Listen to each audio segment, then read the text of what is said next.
Si tu veux parler de la transidentité, autant que tu le fasses bien. Ça fait 20 ans que tu nous ponds des articles sensationnalistes alors qu'il y a plein de choses que tu pourrais dire. Par exemple, les problèmes d'accès au travail, d'accès aux soins.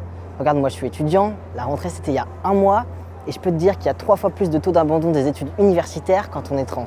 Et ça, je l'ai vu et lu nulle part.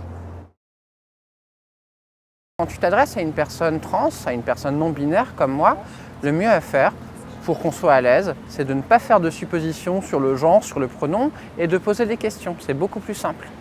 Alors, le conseil que je te donnerais, journaliste, c'est d'abord de te renseigner pour éviter de dire des âneries. Parce que ça fait je ne sais combien d'années qu'on pose des questions maladroites. Comment tu étais avant? Et on en arrive presque à entendre les questions que pose le psychiatre. C'est-à-dire, est-ce que ta maman te mettait des culottes en dentelle rose? Non, monsieur le psychiatre. Révise tes cours. Et ma mère, à toute sa tête, m'a jamais mis de culotte en dentelle rose. Est-ce que je suis opérée? Désolée, c'est privé. Les femmes transgenres, elles sont si diverses que toutes les autres femmes. Il n'y a pas de stéréotype, hormis celui que la société veut nous imposer.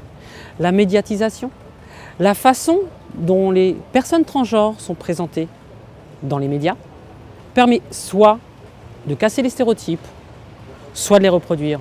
Il me semble que ce sont les journalistes qui ont besoin de quelque chose d'extraordinaire. Et ils s'adressent aux mauvaises personnes en s'adressant à nous, parce qu'il me semble que la plupart d'entre nous que je connaisse, nous vivons des vies tout à fait normales. Je suis trans et manifestement je ne suis pas que ça. Je suis aussi une personne avant d'être une personne trans. Alors quand tu me poses des questions, n'oublie pas de me poser aussi des questions sur moi, sur ce que j'aime faire dans la vie, les livres que j'aime lire, les films que j'aime voir au cinéma, parce que ce serait valorisant pour moi et ça permettrait de se souvenir que je suis d'abord une personne. Il n'y a pas de trans dans les médias. Et donc, on a les fantasmes des autres, au lieu d'avoir la réalité. C'est ces histoires, c'est une souffrance terrible. Oui, la souffrance, c'est vous, la souffrance, c'est le rejet, c'est pas nous. La souffrance, et même, on vit aussi des moments absolument formidables que vous ne vivrez jamais.